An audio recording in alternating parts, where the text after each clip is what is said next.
This podcast was produced by OAR FM Dunedin with support from New Zealand On Air.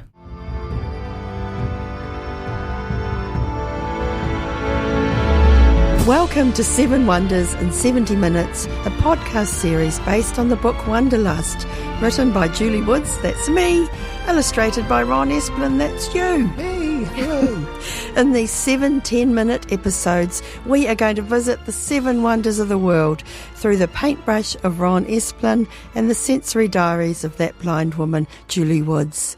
This is episode 6, and Wonder 6 is Machu Picchu in Peru. Hola, Ron. Hola. Would you like to describe to the listeners, please, the painting you did of Machu Picchu?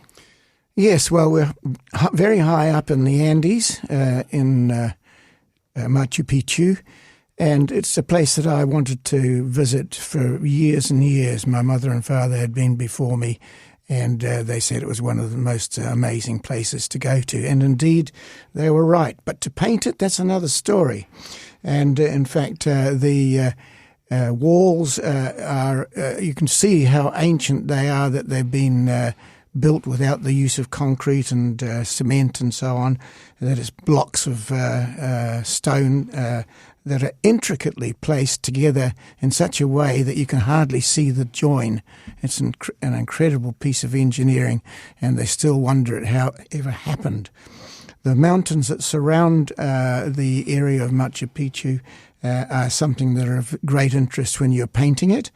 The mountains in the far distance I covered in cloud because I felt, frankly, that we wanted to focus on Machu Picchu itself.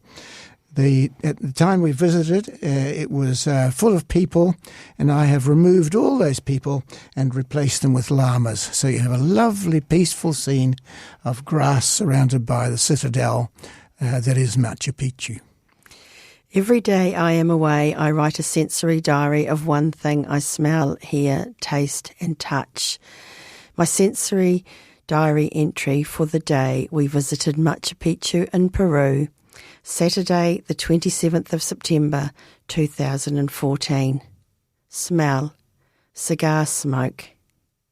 Hear, the sound of our guide Percy, who had been on the mountain every day for 20 years, telling us how the Incas had built Machu Picchu 2,500 metres above sea level in the 15th century. Taste, pisco sour. Touch, the perfectly laid dry stone walls of the Inca citadel. And Ron, I think that's the first time we've ever had a description that was similar, because I too noticed with my fingers those perfectly laid dry stone walls that you talked about you had painted. And they remain a mystery to many as to how they were placed there, and that is an ongoing thing in many of those places. The amazing, you think about it, it was 8,000 feet above sea level, and you wonder where did all that stuff come from, and how did they get it up to build this wonderful city.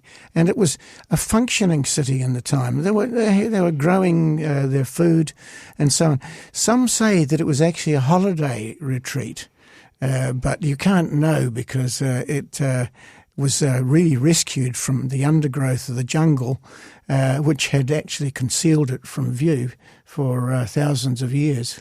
And it was rediscovered in 1911 by Hiram Bingham, who found it amongst all this growth.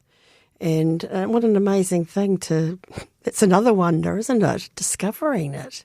Yes, it must have been. Imagine the feelings when you do find a place like that, and the extent of it would have been just astonishing. To get to Machu Picchu, we stayed the night in Ollantaytambo. And that night, my diary entry for my sound was Ron eating guinea pig. Which is pretty easy to hear, I can tell you.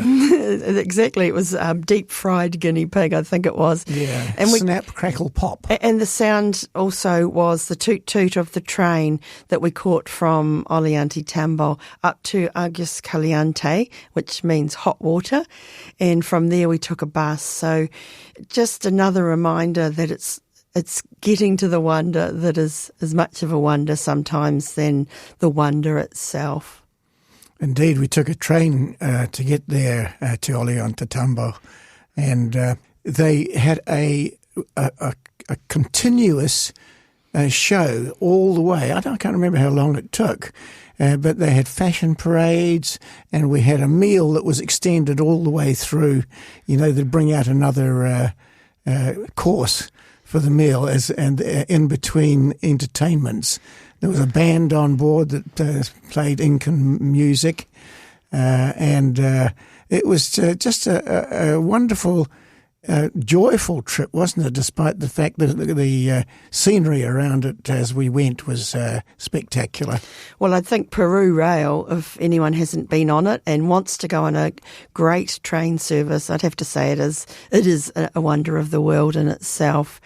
After we visited our sixth wonder of the world that night, we had a pisco sour, which is a Peruvian national drink. Can you remember what it tasted like, Ron? Well, that's a jolly good question, Julie. I think I'll have to have another one just to remind me. I'm going to say a spicy rum and coke. That would be my memory.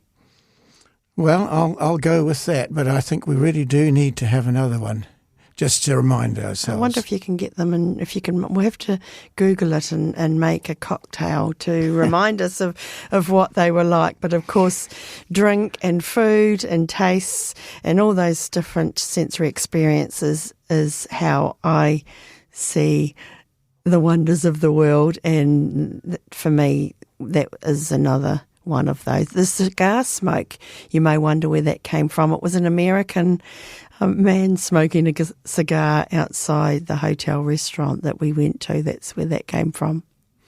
I think that was the same guy that was having a bit of an argument with his wife. And when he left her in a sort of a high dudgeon and went outside, and she turned to me and she said, "Don't worry, my husband comes from a long line of short tempers." Unlike Percy, our guide, who really, it's great to give homage to the guides because they're so humble and informed, and they just know so much about the mountain in this case. And as I said before, Percy had been on that mountain every day for 20 years. So what greater person could you have to show you his wonder than him? It's just astonishing that they dedicate their lives to these places. Oh, absolutely. And he sure knew his stuff as well. It did rain a bit when we were up there, and so we were getting a bit wet. And I remember we had some tourists. Most of them are very, very polite and friendly. But we did hear a voice in the background saying, "Oh, we shouldn't be taking blind people up here." And I remember that. I tried to forget that. That wasn't so good, was it? Not really.